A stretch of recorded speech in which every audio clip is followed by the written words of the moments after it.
Pessoal, bom dia. Bom dia. Aos que eu não conheço é um prazer, e aqueles que eu conheço é um prazer redobrado. Né? Então, como a gente vai falar de organização e de movimento espírita, nós não vamos falar de espiritismo, são duas coisas diferentes. O movimento espírita é a estrutura que se prepara para difundir e cumprir um papel do espiritismo. Então, o espiritismo é o conjunto de ideias que os imortais legaram e que Allan Kardec coordenou. O movimento espírita é o que os homens fazem disso. Está muito claro, né? Então, nós vamos falar do que os homens fazem disso. E para dizer dessa possibilidade, vou adiantar que eu estava na primeira Comerge. Eu estava na primeira Comerge. Então, eu conheço a primeira Comerge e todas as outras. Né? Até a última em que nós estávamos agrupados no Instituto de Educação. Porque depois eu saí para coordenar o CERJ, a Confraternização Espírita do Estado de Janeiro. Então, eu estou com a organização do movimento até a tampa. Tá? E a criação e lançamento do estudo sistematizado no Rio de Janeiro. Até a tampa. E de forma mais sistemática e organizada desde o primeiro domingo de 1993. Em que não só a gente participa, como a gente estuda como o movimento espírita se organiza. Então, é disso que a gente está falando. E aí a gente vai tratar de alguns assuntos que falam sobre unidade de Comerge. Já estou olhando para a câmera, eu soube agora que vai ser gravado, e já estou dizendo que esse tema não é para ser passado em reunião pública. Esse é um assunto para trabalhadores espíritas, então é um assunto reservado. Está claro para todo mundo? Sim. Então nós vamos falar de movimento, nós vamos falar de espiritismo. E a gente vai falar interna corporis, ou intramuros. É para dentro e não é para fora. Então já está registrado aí. Muito bem. Você vai tocar para mim aí? Então vai lá. Para a gente ajustar aonde que nós estamos como movimento, vou lembrar o que está em Novos Obreiros do Senhor, os Obreiros do Senhor no Evangelho, capítulo 20, item 5. Ditosos os que hajam dito a seus irmãos: trabalhemos, leiam para mim, trabalhemos juntos e unamos os nossos esforços, a fim de que o Senhor, ao chegar, encontre acabada a obra. Eu não ouvi. Acabada a obra. Porquanto o Senhor lhes dirá: vinde a mim, vós que sois bons servidores. Se ele está dizendo que há bons servidores, e ele não falou só servidores, mas bons servidores, está implícito que há os bons e há os que não são bons. Se são bons servidores, ajudam na causa. Se não são tão bons servidores, não ajudam tanto. Olha que eu sou uma pessoa ótima. Eu não disse atrapalham. Eu estou me cristianizando. Gente, até eu me surpreendo com a minha evolução. Perfeito? Bons servidores. Vós que soubestes impor silêncio aos vossos ciúmes e às vossas discórdias. Se ele está dizendo que vós que soubestes impor silêncio aos vossos ciúmes e às vossas discórdias, há quem não faz isso. E quem não faz isso, nesse espaço de exercício de trabalho, não contribui com a obra. E ele não está dizendo que as pessoas silenciam as suas opiniões. Ele não está dizendo que nós não devemos deixar vazar as nossas reflexões, as nossas experiências, as nossas críticas. Ele está falando de forma pontual e direta sobre ciúmes e discórdias. E em nome dessa história assim, eu nasci assim, a síndrome de Gabriela. Eu nasci assim, eu cresci assim, eu morri assim, vai voltar de novo no mesmo lugar. Então, nasceu assim, muito bem, mas não é obrigado a morrer do mesmo jeito. Pode melhorar um pouquinho a cada dia. Então, a gente pode dar opinião e deve, porque não devemos roubar do grupo as nossas experiências, não devemos roubar do grupo a nossa contribuição à reflexão, mas é diferente dos ciúmes e das discórdias, dos interesses pessoais ou dos interesses de grupo. A fim de que daí não viesse dano à obra. Então, o grande problema da gente fazer o que quer, quando quer e como quer, é se esse conjunto de coisas que fazemos prejudica a obra. E aí, se prejudicar a obra, senhores, seremos chamados aos bancos da contabilidade da consciência. Simples assim. Vamos ao seguinte. Mas, ai daquele que por efeito das suas dissensões houverem retardado a hora da colheita, pois a tempestade virá e eles serão levados no turbilhão. Nossa! Ai daqueles que por efeito das suas dissensões. E são as dissensões movidas pelo ciúme, movidos pelas discórdias, e não pelas reflexões ou pelas opiniões fundamentadas. Então temos que aprender a bater chapa de ideias. Ter ideias. Ter opiniões fundamentadas. Ter opiniões fundamentadas numa vivência, numa experiência, num aprendizado. Isso não é problema. Problema é o que motiva a diferença. Se for discórdia, pela discórdia, se for ciúme, se for interesse, se for posição pessoal, se for poder. Não dá nem para dar exemplo, porque aí vai consumir todo o meu tempo. Então a gente não dá exemplo. Só se me ameaçarem de tortura. Se me ameaçar de tortura, eu saio falando, não tem problema nenhum. Não precisa nem torturar. Vamos lá. Então, o que a gente vai propor hoje é uma discussão sobre o movimento espírita como sistema. Sistema. A melhor imagem pode ser o conjunto de engrenagens.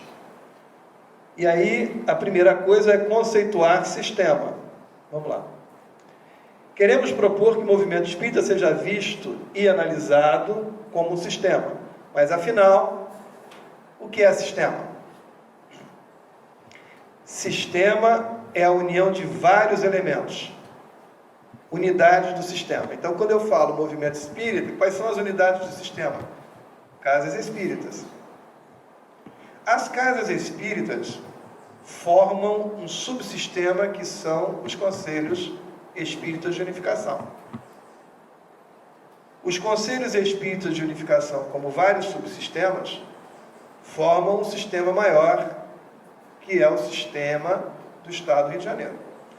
E o Estado do Rio de Janeiro é um subsistema, se considerado o sistema nacional. Cada federativa é um subsistema de um sistema maior chamado Brasil. Então falamos das unidades do sistema.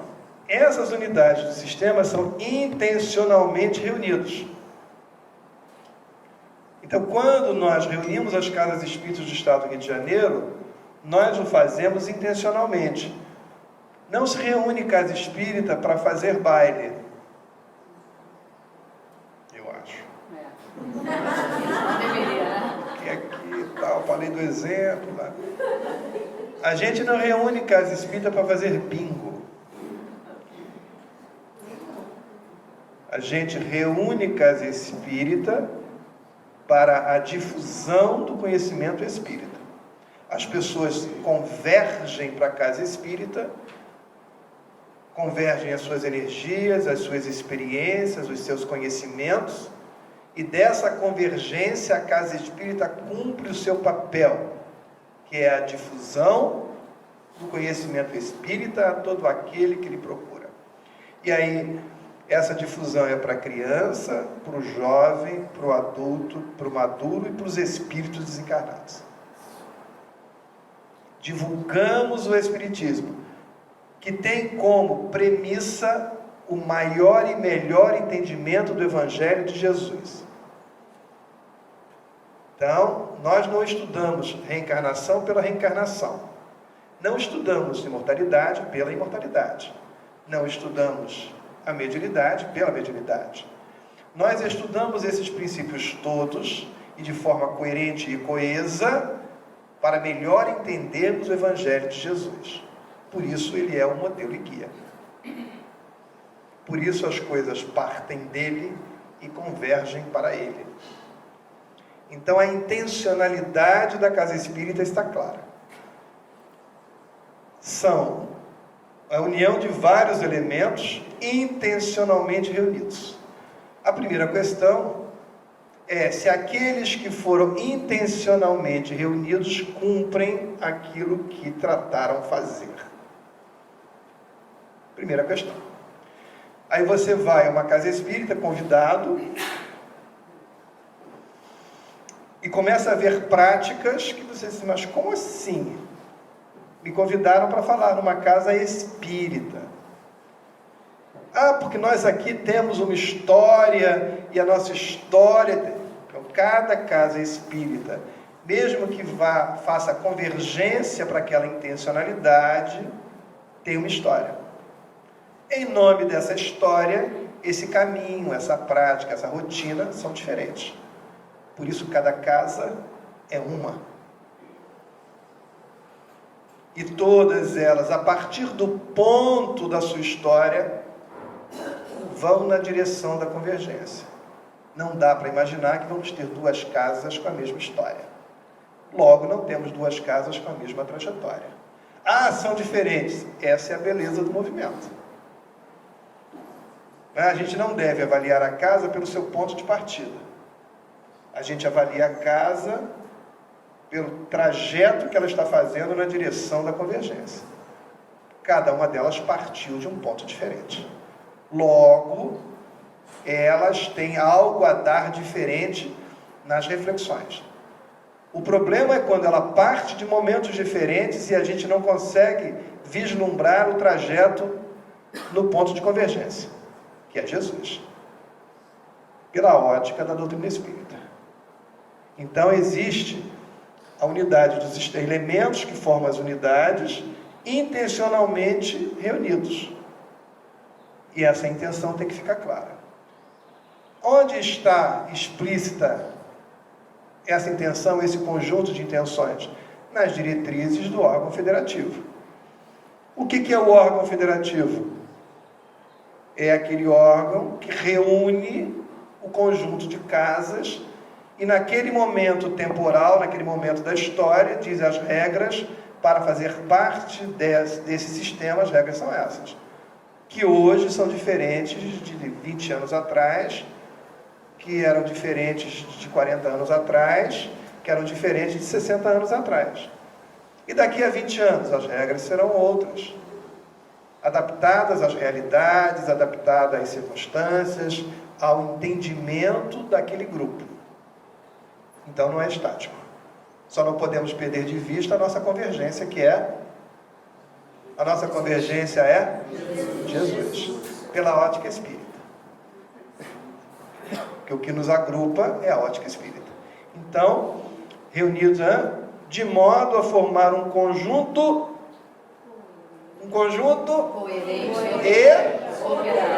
coerente e operante. Então é um sistema montado por várias unidades que se reuniram por conta de uma intenção e por conta disso, esse conjunto é coerente. Ele é coerente e ele opera dentro da coerência. Para quem trabalha com educação, esse é um conceito de Saviani, Demerval Saviani. Né? Então, vamos propor que o movimento espírita seja visto como um sistema. Vamos lá. O sistema implica uma ordem que o homem impõe à realidade. Entenda-se, porém, não se trata de criar a realidade. Então, sistema é uma coisa, a realidade onde ele está é outra. Então, quando eu falo de sistema, eu estou impondo uma ordem à realidade que eu encontro.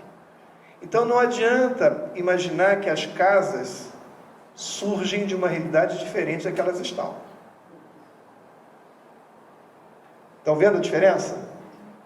Então você pega a casa criada lá daqui a 10 anos para trás, 30 anos para trás, 40 anos para trás, 60 anos para trás, e você diz assim, o sistema é uma ordem, você ordena, mas essa ordenação, ela atua sobre a realidade, sobre o mundo real. Então não adianta você dizer assim, eu queria tanto que essa casa que vai ser adesa fosse desse jeito. Ela não adianta. Ela é do jeito que ela é. E as outras casas? São do jeito que elas são. Isso é a realidade. Mas o que é o sistema? É a ordem coerente e intencional, discutida entre todos, que opera na realidade. Que opera na realidade. Vou dar um exemplo. Vocês vão entender. Quando nós passamos pela Secretaria Municipal de Educação do Rio de Janeiro, e sabe que quando grava, os exemplos ficam assim muito insossos. A gente tem que tomar cuidado, Quando não está gravando é uma festa, aí a gente fala. Quando a gente passou pela Secretaria Municipal do Rio de Janeiro, e aí a gente está falando de um sistema que tinha, em números redondos, 1.000 unidades, um pouco mais, mas vamos falar de 1.000 unidades, e que precisava funcionar como sistema. Estão vendo a coerência? Sim. Aí, a primeira coisa que o sistema precisa fazer é dar ordem à realidade. E aí, 1.000 escolas. Começamos a ouvir pessoas, e chegou a informação do tipo, a escola A tinha uma disciplina de história no 6º ano. E, ouvida a escola,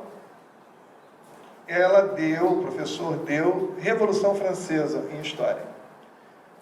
Porque ele amava a Revolução Francesa e achava que era muito importante para os alunos do 6º ano saberem Revolução Francesa. Pô, legal. Toda a coerência.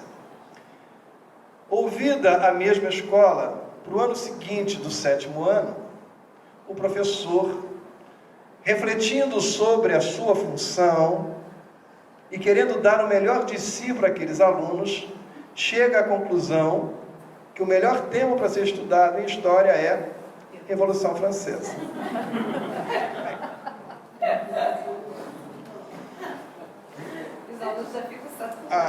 No 8º ano fizemos a mesma pesquisa, e aí o que foi feito e tal. E o professor, que havia se formado em um tema muito importante, por isso ele se formou nesse tema, por isso as suas publicações eram nesse tema, e era o que ele de melhor tinha para dar para os alunos, ele também ofereceu Revolução Francesa. Significa que em 3 anos, os alunos tiveram o mesmo conteúdo. E certamente todos os professores fizeram isso com a melhor das boas intenções. Olha que eu sei dar de melhor, é o que eu acho mais importante, então eu transfiro. Eu posso pegar o exemplo contrário nas matemáticas, onde ninguém ensina fração, porque o povo acha que o aluno não aprende fração. Por que eu vou ensinar fração se ele não aprende fração? Aí, como eu não tento nem ensinar, é certo que ele não vai aprender. E aí você chega no 8º ano com imensas lacunas, porque o sistema não impôs uma ordem. Já perceberam onde eu vou chegar? E sem anestesia. E eu tenho exemplos piores. Esses são os melhores. Tá? Então, a gente chega lá e pergunta assim, vem cá, lembro que eu leio jornal todos os dias, inclusive o obituário, que houve um movimento que durante anos se discutiu um currículo mínimo. É verdade. É verdade. Então, onde está o currículo mínimo? Não sabemos. Como assim não sabemos? Onde está o currículo que foi discutido com toda a comunidade? Aí corre para lá, corre para cá. Alguém conseguiu um exemplar do currículo mínimo discutido com a comunidade, discutido com a comunidade, com os representantes das comunidades, como acontece nas assembleias anuais, onde os presidentes vão ao CERJ para discutir o que querem naquele ano, aprovam as contas do ano passado e projetam o que querem para o ano seguinte, e a diretoria, que é a executiva, executa. Está claro? Sim. Aí pegaram lá um negócio, assim, esse aqui, secretário, é o currículo mínimo. Eu falei, ótimo. Esse aqui foi aquele que foi discutido durante anos, discutido, foi aplique-se. Aplique-se. Porque não existe justificativa de você passar tantos anos discutindo alguma coisa com as bases, consolida, depois cada um faz o que quer. Foi isso que foi discutido? Foi. Todo mundo sabe que isso aqui foi discutido, foi aplique-se. Acabou a discussão. Acabou a discussão. Porque se é um sistema, tem que haver regras, tem que haver ordem. Para que os elementos do sistema possam alcançar os objetivos. E não foi uma imposição, porque o documento foi construído coletivamente. Todos tiveram, com as facilidades e dificuldades, oportunidade de opinar sobre o que queriam, o que deixavam de querer, até que foi consolidado. E em democracia não vale aquela história, como eu perdi no voto, eu não participo. Perder no voto faz parte da democracia. Da próxima vez se organize melhor. Aí, como se aplica isso é que é o jogo. Então pega aí 20, 30 professores de cada disciplina, divide esse negócio, vejam eles lá como é que eles vão dividir, como é que eles vão pegar a ideia e colocar no mundo real, porque a ideia é uma coisa, o mundo real é outra, como é que se rebate isso, e crie-se os mecanismos para acompanhar se todas as unidades do sistema estão fazendo aquilo que elas próprias diziam que queriam fazer. E a democracia é isso. Democracia não é bagunça. E sistema sem intencionalidade é, na verdade, um grande barata-voa. Cada um corre para um canto.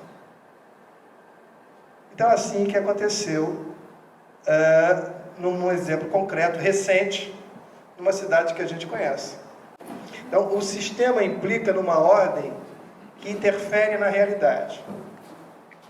E aí, não dá para dizer que isso às vezes é confortável. Porque você diz assim, mas eu queria tanto que fosse assim, mas o negociado com todo mundo não foi assim. Eu queria tanto fazer desse jeito, mas o que todo mundo foi lá e acertou para o sistema, no que é do sistema, foi discutido isso. Então, quando a gente diz Você fala de uma cidade. Pois é, esse exemplo que eu dei do sistema é de uma cidade muito próxima que a gente conhece, que tem um cara que faz assim. Né? Tem um cara lá no alto do morro, com os braços abertos assim, não vou dizer o nome da cidade. Então, você aplica esse tipo de coisa. E tá aparecendo lá. Então, na verdade, você usa uma ordem negociada para submeter o sistema. E a vantagem é que foi negociado. Onde negociamos isso? Na Assembleia Geral. O movimento espírita tem ferramentas para isso. E que outros órgãos? As representações dos seus. Os seus têm representações. E além disso, temos a comissão diretora que os outros elegem. Então, o movimento espírita estadual tem diversos caminhos da democracia participativa. O que não justifica que depois de feita a regra do jogo, cada um atire para um canto. Como a gente vê. E é uma perda de energia, é uma perda de tempo, porque todo mundo diz assim, vamos para lá, imagina todo mundo, o povo jogando futebol, e cada jogador resolve chutar para um canto. Você tem 11 jogadores, e cada um resolve atirar para um canto, vai ser muito legal. Só não vão conseguir fazer gol, mas todo mundo vai se divertir. E quem assiste, vai ser uma festa, vem aquela bagunça generalizada, Aí o pessoal assim, nossa, no tempo que a gente jogava futebol era tão legal, todo mundo sabia para que gol chutava. Feita mais ou menos assim quando o sistema não obedece às próprias ordens criadas por ele. Parece ficar claro que o sistema não cria a realidade em que se insere. Ele busca, na verdade, movimentar a realidade na direção e velocidade desejadas. Então você pega a realidade, vai trabalhando e vai dirigindo para um objetivo definido. Vai dirigindo para um ponto de convergência. O sistema cumprirá seu papel quanto mais competente seja a sua ação sobre a realidade. E quanto mais intensa for a transformação dessa realidade no sentido da intencionalidade. Lembra que a gente discutiu a intencionalidade antes? Qual é a intencionalidade do sistema?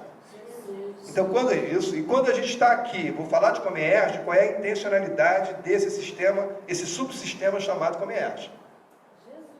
Jesus. E a operação, como é que eu opero esse sistema para alcançar meu objetivo? Então, as realidades são os municípios, as realidades são as casas espíritas, eles aderem intencionalmente e livremente a um subsistema chamado Comerge, que diz, nós vamos para lá.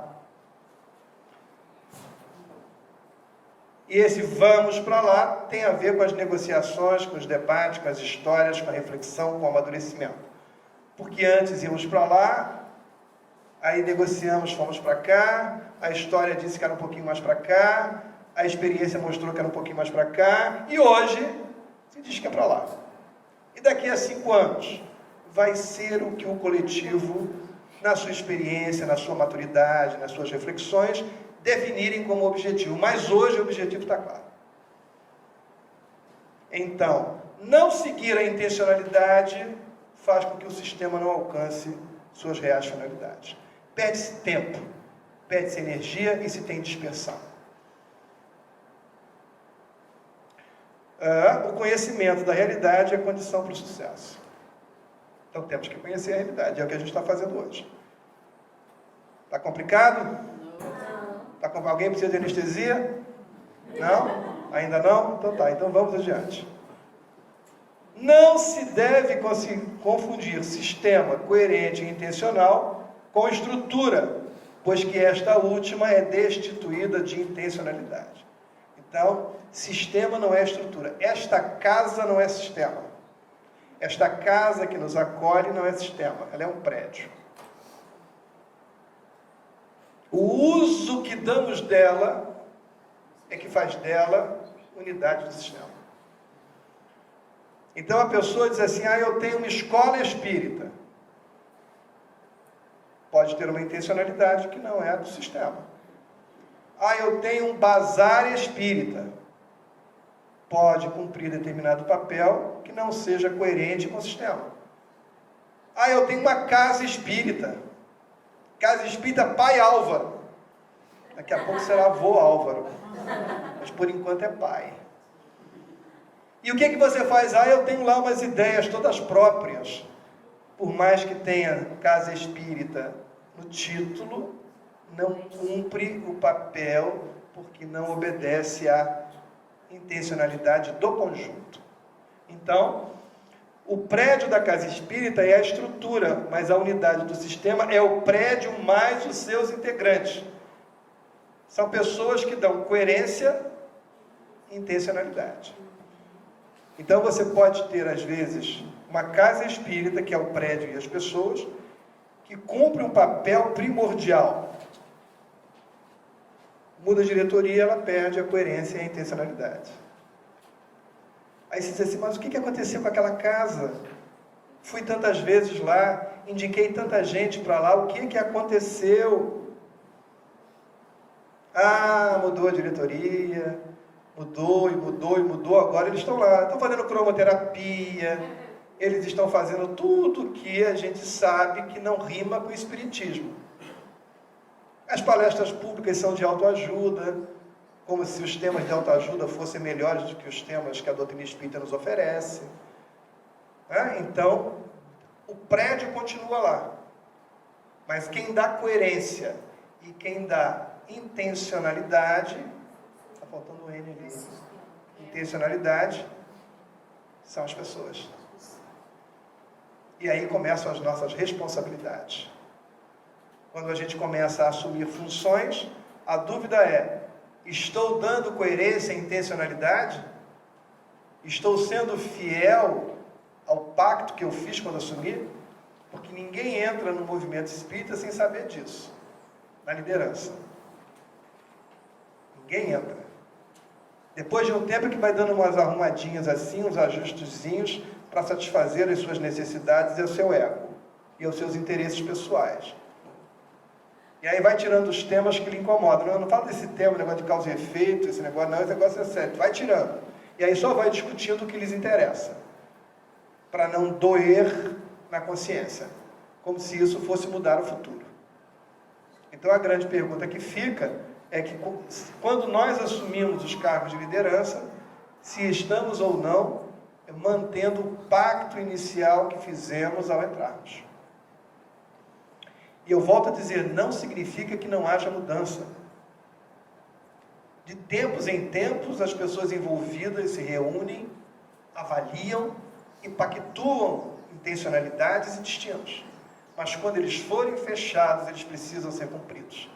O sistema não funciona sem diretriz. Quer dizer, funciona, mas é um barata-voa. Os prédios são estruturas e as casas espíritas são parte integrante e vital do sistema. Então, coisa é prédio, outra coisa é a casa essencial que habita o prédio. Está claro isso? Sim. Aham ou aham? Sim. Aham, então tá, vamos lá. Então, vamos ver aí. Primeiro, cada casa daquela, cada esferinha é um número. Vamos imaginar que ela seja, isso para quem gosta, é um grafo. Esse é um grafo, né? E as relações do grafo nos vértices de uma rede. Para quem gosta aí das matemáticas e dos sistemas. Então, as casas espíritas criam relações entre si. Todos ali estão ligados entre si. Há um ponto central? Sim. Tem um ponto central? Tem. Ali é o núcleo do sistema onde estão os órgãos de unificação. O órgão de unificação é que fala da centralidade. É o órgão de unificação do nosso Estado, é o CERJ. Então, cada círculo daquele é uma casa espírita. Todas elas estão ligadas entre elas. E todos percebem que há um ponto central onde tudo se cruza. O movimento espírita é assim.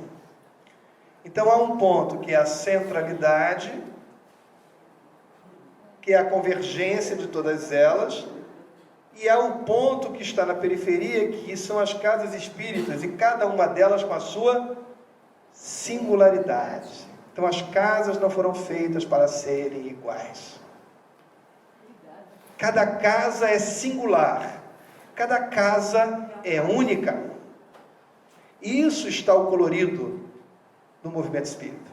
Porque eu posso ir a uma casa muito bem organizada e dizer, engraçado, tudo é tão organizado, mas não bateu.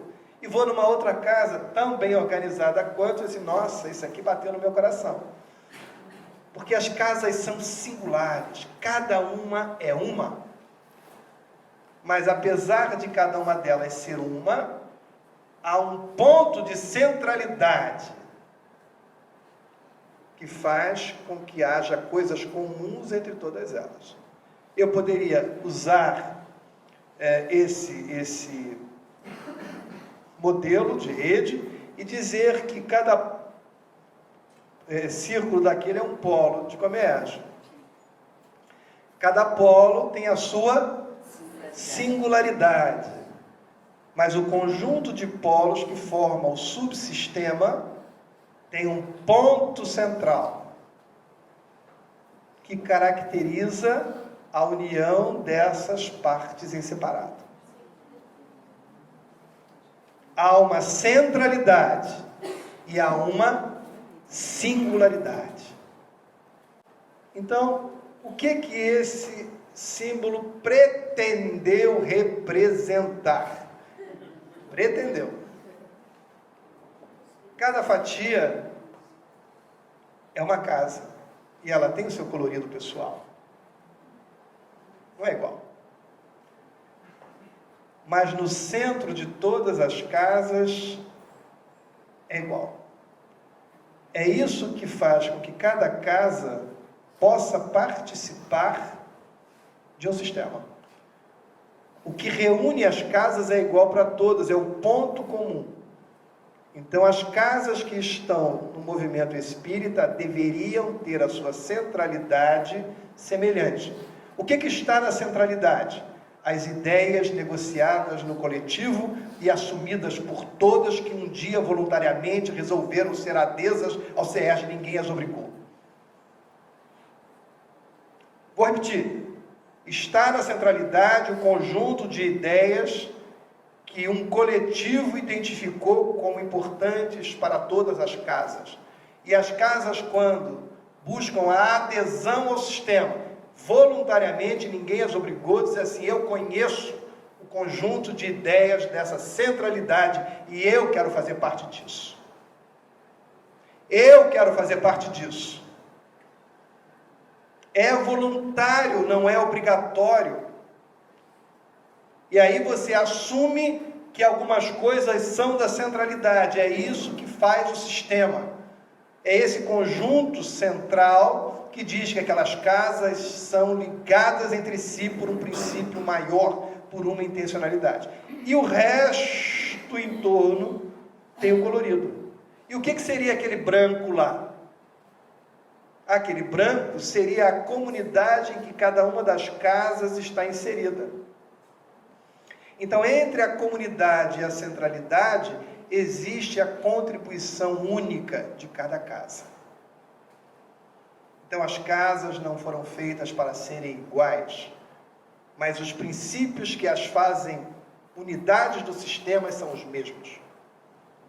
Está claro ou está difícil? Está claro? Sim. Então, a centralidade é definida pelo coletivo. Esses são os princípios que nós elegemos para caracterizar as casas espíritas do Estado do Rio de Janeiro. E a casa diz assim, eu quero participar. E aí, ela vai ter a mesma cor central, é igual para todas. Os princípios, a intencionalidade do sistema. Mas a maneira com que a intencionalidade sai e chega na comunidade em que ela faz parte, é próprio dela. É próprio dela. É aí que, de novo, está a beleza. Está a singularidade. Está a característica de cada casa. E eu posso trazer isso para os polos? Posso. Cada polo está numa comunidade diferente. E tem uma história diferente. E um grupo de trabalhadores diferente. Tudo isso faz daquele polo um polo singular. Mas essa singularidade não pode trair a centralidade que caracteriza o movimento, que é o subsistema Comeage. Porque o polo não serve a si mesmo. O polo serve à intencionalidade daquele subsistema e o polo serve, se obedece e tem que se submeter aos conceitos da centralidade. Porque senão ele deixa de ser unidade do sistema. Então essa história, voltando ao exemplo das escolas. E autonomia, belíssimo discurso. Belíssimo discurso. Toda escola quer ser autônoma. Toda escola quer autônoma no sentido de fazer o que quer, mas manda a conta para o governo pagar. Manda a conta para o governo pagar. Faz o que quer, aí faz o que quer com o seu aluno, porque eles acharam que é uma gracinha fazer daquele jeito. Aí o aluno quer se transferir dentro do mesmo sistema e aquela coisa única que foi feita ali impede que o aluno que tem direito à transferência não se transfira.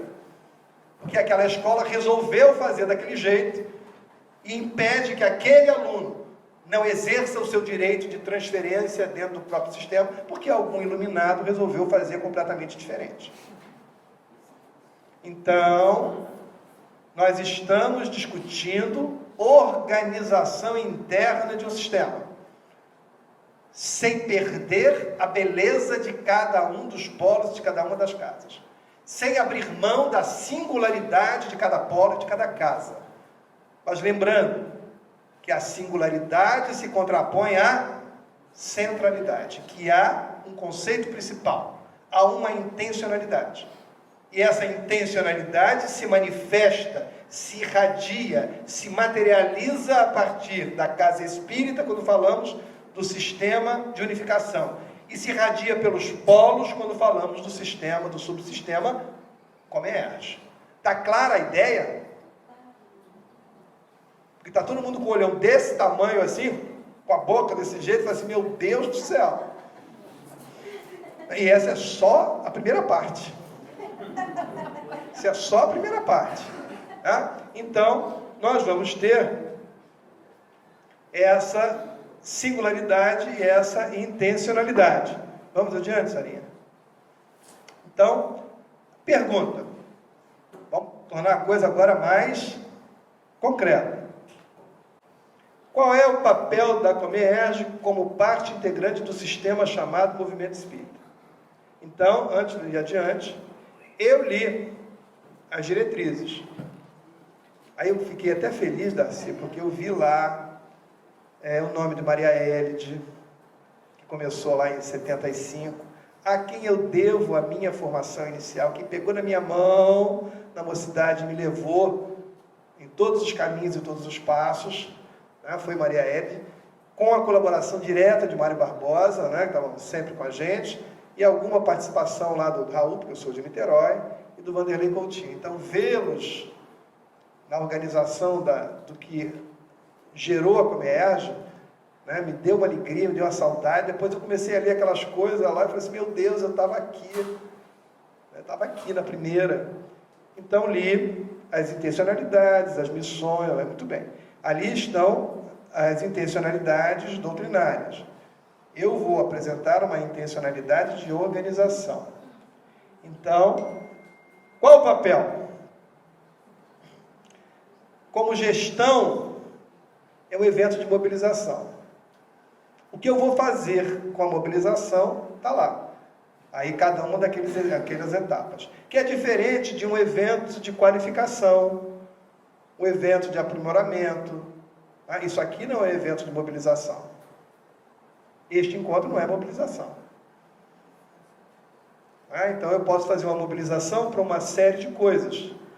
E aí as pessoas dizem assim, a gente queria tanto que tivessem 2 Comerges por ano. A gente cansa de ouvir isso. Aí a gente diz assim, é só morto. Ninguém tem noção do que é preparar uma Comerge. Mas por quê? Porque o movimento fica mobilizado para alguma coisa. Aí fica mobilizado para alguma coisa, o povo sai de lá com energia, bombado, botam pilha alcalina, como é que é o nome daquela? Duracell. Aí os jovens chegam na casa espírita, aquela coisa insossa. Coisa insossa. Aí ele vem quente, e aí vai ter aquela curva de decaimento. Então o movimento precisa saber que a Comerge é mobilização para o tema doutrinário, para a reflexão, para o autoconhecimento, e tudo aquilo que está lá nas intencionalidades, mas é para mobilizar as massas com um papel específico. Aí, discussão de organização. Não adianta ter um belíssimo evento de mobilização se quando eles chegam à casa espírita encontram um espaço insosso. A decepção é maior. Porque eles vêm com aquele gás, aquela energia, aquela alegria, não só do contato, né, do afeto, que é uma coisa importante, e com o conhecimento, porque na Comerge nós discutimos conhecimento espírita, nós aprofundamos assuntos espíritas, aí ele chega e encontra a casa espírita do jeito que é. Então, o trabalho da melhoria do evento de mobilização não pode desconsiderar a melhoria da qualidade dos espaços da casa espírita. A gente tem que usar essa energia para potencializar a melhoria da casa espírita.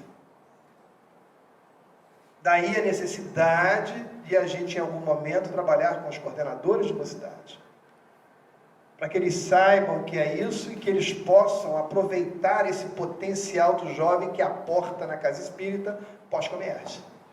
O cara chega assim, tomado. E o que eu faço com essas pessoas? Como eu uso essa energia? Como eu potencializo isso para os outros jovens que não puderam ter a experiência de estar na Comierge. São visões estratégicas de quem coordena o sistema, de quem faz parte do sistema. E não estamos falando de espiritismo, estamos falando de movimento espírita. Isso é gestão, isso é organização, isso é ação estratégica para a gente chegar no fim usando um tempo menor, uma energia menor e um resultado melhor. Vamos ao outro? Como fica a centralidade frente à singularidade? Nossa, como é que fica isso? Como é que fica isso? Vamos ver como é que fica. Cada um embala o pacote com a sua cara. Então, voltando lá ao GET, eu e Mauro trabalhamos juntos desde a história dos mundos. E nós, às vezes, preparamos o mesmo material, dentro daquela padrão mínimo. A gente prepara o mínimo e diz assim, bom, agora o que a gente vai colocar aqui? Até chegamos juntos a ampliar essas coisas. Mas a execução é completamente diferente. Ele vai embalar aquele conteúdo com a cara dele e eu vou embalar com a minha cara, mesmo que usemos o mesmo material. Isso é a singularidade. A melhor? Não. A pior? Também não. É só a cara de cada um. É a dinâmica de cada um. É como cada um se apropria das ferramentas e diz assim, eu faço isso melhor dessa forma. E o outro faz de outra forma. Sem problemas. Então não há nenhuma dificuldade em você fazer com a sua cara. Do polo fazer com a sua cara aquilo que foi pactuado. Aquilo que foi pactuado. Agora, foi pactuado ir para a esquerda, o cara chega lá e resolve, aqui a gente vai para a direita. Aí o bicho pega. O bicho pega. Está claro isso? Está claro? Então vamos adiante. Como fica a ação conjunta com um tema geral e uma metodologia frente à ação individual e à realização pontual, com a última palavra? Divergente. Divergente. Não estou falando das convergências. Aí eu vou pedir a Vossa Senhoria que levante um pouquinho, porque essa frase tem que levantar. Tem uma frase embaixo, está aí. Pensei que tivesse. Não é possível considerar divergência de essência em tarefas de sistema. É simples assim, faz parte do sistema. Discuta o que é a essência do sistema. Porque depois de negociado, não tem espaço para divergência de essência. Mas eu não concordo. Você está no sistema. É simples assim. Há um momento de debate, há um momento de você quebrar a lança, há um momento de você brigar pelas ideias, há um momento de você se posicionar.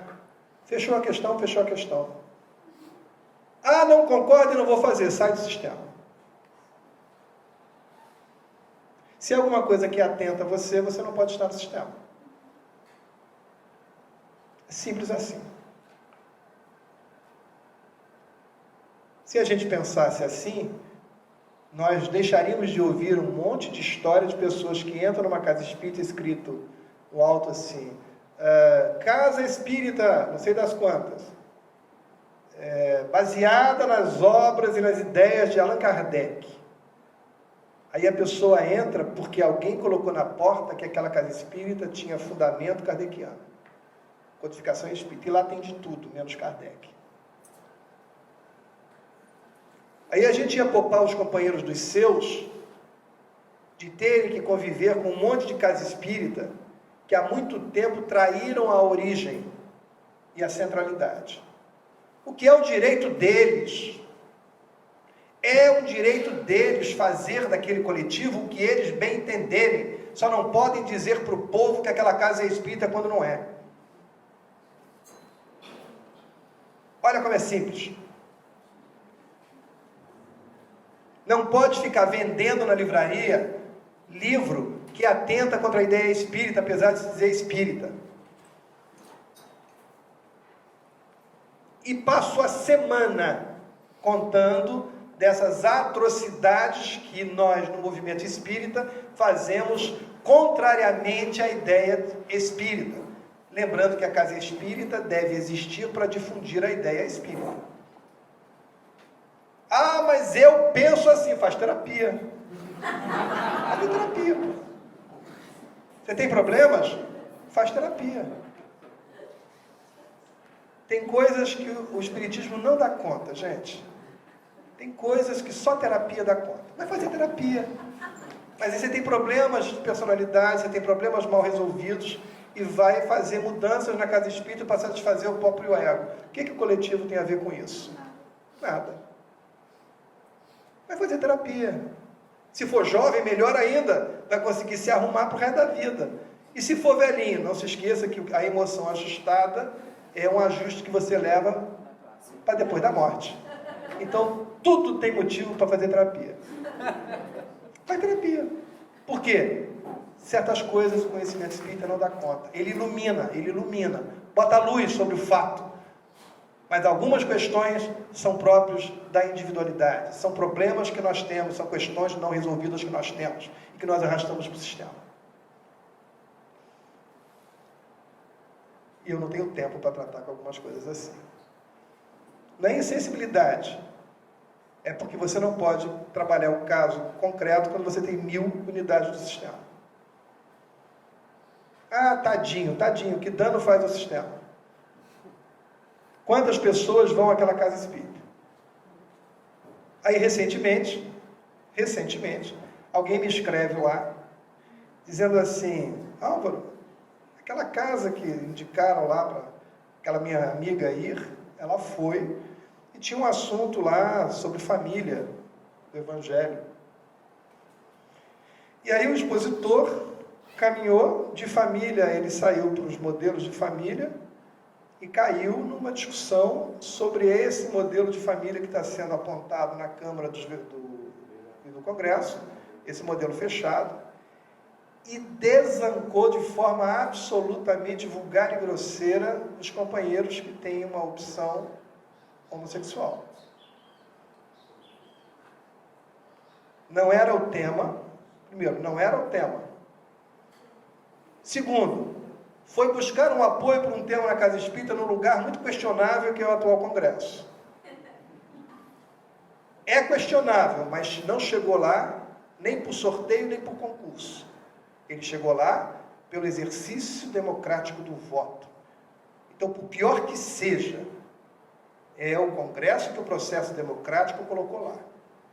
Então, não adianta só falar mal, porque eles chegaram lá pelos vias da legalidade e da legitimidade. Esse é o detalhe. Aí escolheu isso. Escolheu um tema baseado no preconceito.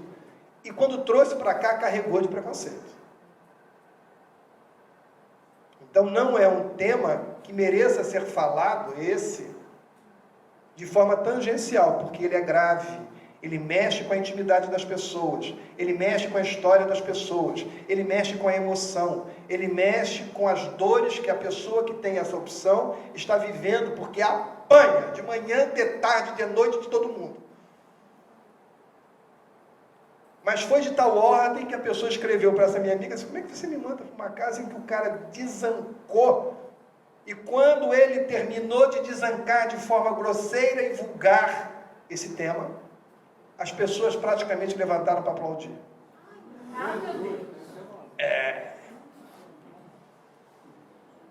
Estou só dando um exemplo das dificuldades que a gente tem. Porque as pessoas colocam as suas questões nos temas doutrinários. Para o bem e para o mal. Então, existem temas, por exemplo, que eu não falo. E eu estou nisso há muito tempo. Ah, você pode falar do tema tal? Posso. Então, fechamos? Não. Não falo desse tema. Por quê? Porque eu tenho questões. Ou eu tenho divergências com o que o coletivo definiu. Mas eu me subordino ao coletivo. Na casa espírita. Então o movimento espírita discutiu isso. Esse é o consenso do momento. Eu falei assim, eu tenho dificuldade para entender isso. Tenho dificuldade para participar desse consenso. Então, se chamado uma situação, vamos discutir diferente, vamos discutir, vou dar minha posição. Minha posição é divergente, eu vejo de outra forma e tal. Mas num espaço do coletivo, uma reunião pública, uma coisa que é um problema interno, eu vou levar para uma discussão. As pessoas chegaram à casa espírita buscando consolo. O jovem chegou ao polo buscando energia, buscando participação, buscando sair dali melhor do que entrou. E eu trago questões que não estão definidas ainda no movimento espírita para discutir com eles. Levo para uma reunião pública, coisa que nós internamente não fechamos ainda, temos divergências. Para quê? Para quê? Qual é a função disso? Qual é a função que o expositor quer alcançar quando faz isso? Ou então alguém do polo leva um tema como esse, que não foi discutido, que é um tema divergente, é um tema sensível. Então a gente não pode discutir tema sensível? Claro que pode, mas tem que dar a ele a atenção que ele merece. Tem que dar a ele a atenção que ele merece. Esse tema é sensível, então vamos cerca, toma cuidado, que coisas a gente vai falar, que coisas a gente não vai falar, o que a gente vai falar com mais cuidado, o que a gente não vai falar com mais cuidado, porque é a emoção dos outros, é a vida dos outros. Então os outros não podem sofrer com a nossa limitação e o nosso preconceito. Eles não são culpados da gente não ter capacidade de lidar com alguns temas com leveza. Então eu não falo. Pode falar? Posso. Vamos? Não. Acabou o assunto. Acabou o assunto. Porque eu não sou capaz? Não. Porque eu posso divergir. Ou existem coisas em mim que dizem assim, olha, eu não tenho opinião fechada sobre alguns temas. Não tenho mesmo. Diferente de você vir para um espaço como esse. Um espaço como esse. Principalmente quando não está gravando. Aí a gente pega todo o tempo. Vamos brigar. Fecha a porta e a gente só sai quando tiver consenso. É diferente. É diferente de fazer isso na reunião pública e é diferente de fazer isso no polo onde você tem os jovens, tem crianças que ainda estão em formação. Estão em formação. Tá? Aí, só para a gente dar uma ideia dos amarelos, identidade de princípios e objetivos, é a mensagem do Dr. Bezerra intitulada Ante a Unificação, vou ler só a parte de baixo, sobre vós, esse vós é nós, tá? Esse vós é nós. Sobre vós as graves responsabilidades do nosso movimento. Ele não está falando do nosso espiritismo, porque o espiritismo já está posto. Ele está dizendo a responsabilidade sobre o movimento. Eu volto a dizer, movimento é aquilo que os homens fazem. Feito? Na pátria do cruzeiro. Como é verdade que vivemos um clima de liberdade doutrinária, e é verdade, nós somos livres. A FEB não nos obriga a nada. O CERJ não nos obriga a nada. Nenhum órgão nos obriga a nada. Nós somos doutrinariamente livres. Mas somos eticamente vinculados àquilo que pactuamos juntos. Porque é esse pacto que faz com que nós tenhamos uma centralidade. Somos livres. E no uso da nossa liberdade nós dizemos, entendemos que o movimento espírita do Estado do Rio de Janeiro tem esta característica. Que a Comerge tem esta característica. Somos livres. Mas quando pactuamos as convergências, não devemos mais nos apartar delas. Como não menos verdade é que a identidade de princípios deve ser a viga mestra que nos una para que possamos trabalhar com perfeito entendimento de objetivos. Então, qual é o princípio que nós vamos eleger? Ele tem que ser identificado e nós temos que nos identificar com eles. Porque se nós não tivermos princípios identificados, nós não temos entendimento de objetivos. De novo, aquele exemplo bem legal de 11 jogadores, cada um chutando para um canto. E depois não sabe por que o jogo deu empate. O que será? Porque o outro time deve ter feito a mesma coisa, né? Deixando a margem a contenda inútil. Então há contendas que não são inúteis. Existem contendas que levam ao crescimento, existem divergências que levam ao amadurecimento. Existe um momento da divergência, existe um momento de pensar diferente, existe um momento de bater chapa de ideias. E esse momento passa para dar lugar a um outro estágio das convergências. As lutas infrutíferas para trabalharmos em diálogos fraternos na consecução das metas que todos perseguimos. Então, as metas precisam ser definidas e precisam ser perseguidas por todos. Então, os polos têm princípios, os polos têm objetivos, porque a Comerge tem metas. E eles são livres, mas livres para seguir aquilo que pactuaram com liberdade. Como as casas espíritas são livres, mas são eticamente vinculadas àquilo que pactuaram nas assembleias. Porque é isso que nos faz um conjunto coeso de princípios e não de obrigações. Vamos? Vou voltar a uma frase de Saviani. Parece ficar claro que o sistema não cria a realidade em que se insere. Ele busca, na verdade, movimentar a realidade na direção e velocidade desejadas. O sistema cumprirá seu papel quanto mais competente seja a sua ação sobre a realidade e quanto mais intensa for a transformação desta realidade no sentido da intencionalidade. O conhecimento da realidade é condição para o sucesso. E o que diz a benfeitora? A obra do bem em que te encontras empenhado não pode prescindir de planejamento, nem o estudo demorado, no qual aplicas o tempo fugindo à ação, nem a precipitação geradora de muitos insucessos. Para agires no bem, muitas vezes, qualquer recurso positivo constitui-se material excelente de rápida aplicação. Todavia, o delineamento dos serviços que devem avançar pelo tempo tem regime prioritário. Então, vamos planejar, vamos definir. Diga lá, querido. Estou sentindo, sim, gostaria que você falasse um pouco sobre a questão da força política que tem algumas pessoas ou alguns grupos em relação ao sistema. Porque, realmente, o sistema, na teoria, é esse. É atender a todos aqueles interessados, todos aqueles participantes. Sim. Mas, de que forma a gente pode dividir, ou pelo menos tentar abrandar o personalismo, ou então a própria força de liderança que alguns têm, que acabam dirigindo o movimento ou o sistema na direção desejada, pessoal. Pois é, mas como é que é seu nome? Ian. O problema da diferenciação de pessoas é próprio da natureza humana.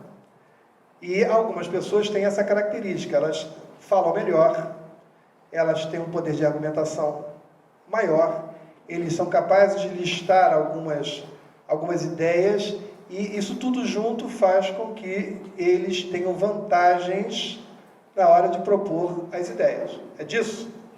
Tá? Agora, nós não podemos dizer às pessoas que deixem de ter essa característica. Peraí, vou chegar. O que devemos fazer é preparar-nos para ter argumentos tanto quanto. E organizarmos espaços para apresentar as ideias, porque por mais que as pessoas sejam magnéticas ou com bons argumentos, nem sempre ganham. Falei com você do GET. Às vezes, eu tenho algumas ideias que eu defendo vencidas. Porque a intensidade com que eu coloco, eu vou responder uma parte da sua pergunta, a intensidade que eu coloco as minhas ideias não tem no fundo a vontade de vencer. É diferente. Eu posso, numa audiência como essa, colocar as minhas ideias, como estou fazendo agora, e elas podem ser questionadas sem nenhum problema. Ou eu posso colocar as minhas ideias com a intencionalidade de vencer.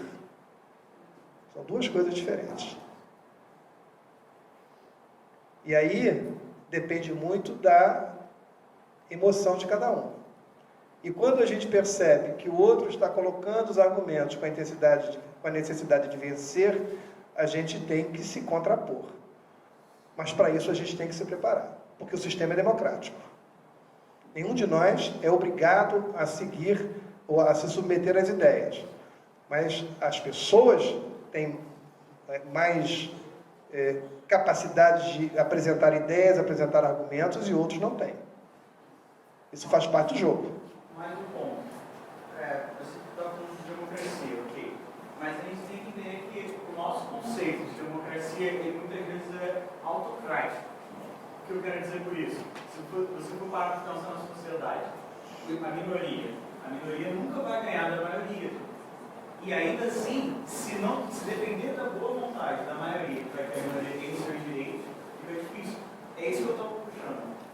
Nem sempre 50% mais um vai atender de fato democraticamente, porque a democracia não é só a força da maioria sobre a minoria, é uma representatividade de fato, ou melhor, uma participação de fato, garantir uma igualdade. Esse é o ponto. Então, vou apresentar uma outra visão sobre o que você colocou. E vou apresentar para que seja discutido, não para vencer a sua. Vamos imaginar, Ian, que nós votemos aqui e 50 mais 1, minoria simples, votemos que vamos jogar você do terceiro andar. É democracia. Perfeito? Na tese que você colocou. Então, simplesmente chegamos lá e jogamos você no terceiro andar, porque é 50 mais 1. Tá certo isso? Não. Porque, na verdade, a democracia é o sistema que diz que existem direitos acima do voto da maioria. Porque você tem, mesmo sendo minoria nessa votação, o direito de viver. Então você pode ver democracia com uma reles equação de 50 mais 1. Isso é a maneira mais óbvia e mais elementar de ver democracia. Ou você pode ver democracia como sistema que impera, que define princípios. E ele existe para garantir que esses princípios sejam aplicados à minoria. Se nós não conseguimos nos organizar para que isso aconteça, é um problema do conjunto. Mas hoje, mesmo que as pessoas votem lá determinadas coisas, elas não vão conseguir materializar os absurdos, porque existem princípios democráticos estabelecidos que a maioria não consegue fazer. São as chamadas cláusulas pétreas. Então, vou dar um exemplo. Eu sou professor de política. Perfeito? Então, eu sou professor de política pública. Então, faz a minha praia. E eu hoje pouco me assusto com o que acontece no mundo, especialmente no Brasil, porque estou nisso até a tampa. Mas eu me assustei. Estava eu ouvindo uma rádio que tem 3 letrinhas, que eu adoro ouvir desde o tempo, né? E aí a rádio das 3 letrinhas dá a seguinte matéria, que um deputado do nosso amado Congresso, não nessa legislatura, um tempo atrás, havia lançado o grande projeto de obrigar os presos a doarem um dos seus órgãos duplos para diminuir a sua pena. Então o cara tem 2 olhos, vai doar uma córnea, perde tantos anos. O cara tem 2 rins. Gente, é um luxo. O cara, imagina assim, o cara é preso. É um luxo ter 2 rins. Então o projeto dizia que se ele doasse um dos órgãos duplos que ele possuía, ele teria abrandado a sua pena. E aí nem se discute essa obrigatoriedade, porque ele está protegido pelas regras pétreas.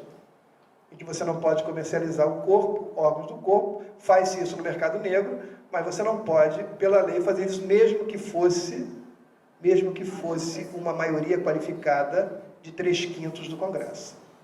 Então, a sua tese sobre democracia está vendo o conceito de democracia de forma ingênua.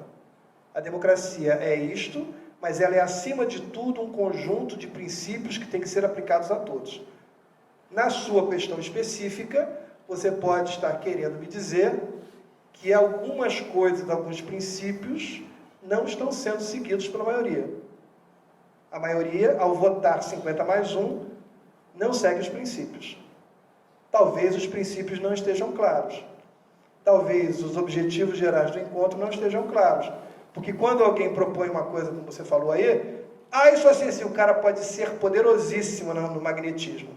Alguém vai levantar e vai dizer assim, mas isso não atende aos princípios. Então podem votar no que quiser, mas isso não atende à intencionalidade. É assim que democracia funciona. Tem a maioria ou tem a minoria. Agora, se a gente não sabe quais são os princípios, a gente não tem como dizer para o cara, pode ser bom do verbo quanto quiser. Pode fazer costura para as votações como quiser, porque o movimento espírita também faz isso. Né? Para ganhar, para votar e tal. Então, gente, pelo amor de Deus, né? Está gravando isso, é bom que esteja gravando mesmo. Né? Mas quando os princípios, as intencionalidades estão claras, a gente diz assim, isto que foi definido atenta contra a intencionalidade, atenta contra o princípio, atenta contra o objetivo. Temos que refletir. Agora, quando não está claro, não dá. E aí eu volto à minha tese. A gente tem que saber para onde vai o sistema, quais são as intencionalidades do sistema e para que ele existe. Enquanto cada um estiver atirando para um lado, cada um pega o pacote aqui, vai lá para o seu polo e faz o que quer, é sinal que as intencionalidades não estão claras.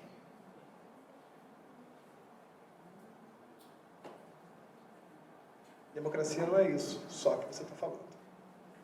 É muito mais complexo. E a gente tem que se preparar para capturar a complexidade da democracia e fazer valer. Não a parte ingênua, mas a parte complexa. Dá trabalho, mas pega isso, traz para o mundo real e vale a pena brigar por isso. Vale a pena. Pode me chamar que eu sou parceiro. Se for para brigar pelo complexo. Por essa coisa miúda da democracia, não vale a pena. Tá? Vamos lá que eu vou terminar, a gente conversa mais depois. Aí, vou trazer, para fechar, vou trazer uma frase de Allan Kardec,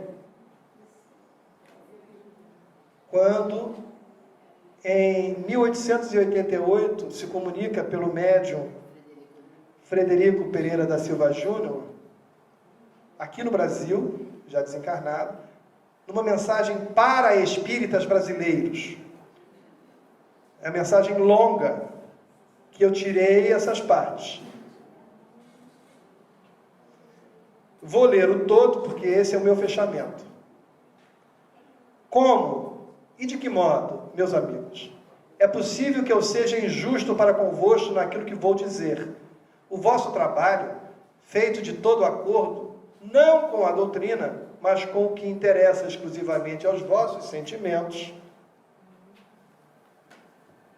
não pode dar bom fruto. Kardec está respondendo a você. Não pode dar bons frutos. Esse trabalho, sem regime, sem disciplina, só pode, de acordo com a doutrina que esposastes, trazer espinhos que dilacerem vossas almas, dores pungentes aos vossos espíritos. Por isso que, desvirtuando os princípios em que ela se assenta, dais entrada constante e funesta àquele que, encontrando-vos desunidos pelo egoísmo, pelo orgulho, pela vaidade, facilmente vos acabrunhará com todo o peso da sua iniquidade. Entretanto, dar-se-ia o mesmo se estivesseis unidos? Porventura acreditais na eficiência de um grande exército dirigido por diversos generais, cada qual com seu sistema, com o seu método de operar e com pontos de mira divergentes? Jamais. Nessas condições só encontrareis a derrota. Porquanto, vede bem, quero a atenção dos senhores agora, por favor. Vede bem, o que não podeis fazer com o Evangelho, unir-vos pelo amor do bem, fazem os vossos inimigos, unindo-se pelo amor do mal. Allan Kardec aos espíritas brasileiros. Então, os que estamos aqui, não estamos aqui por acaso. Então, vamos assumir as nossas responsabilidades e ter muito claro a quem servimos. Se é ao Senhor que nos dá a oportunidade renovada ou, de novo, aos nossos próprios interesses. Muita paz.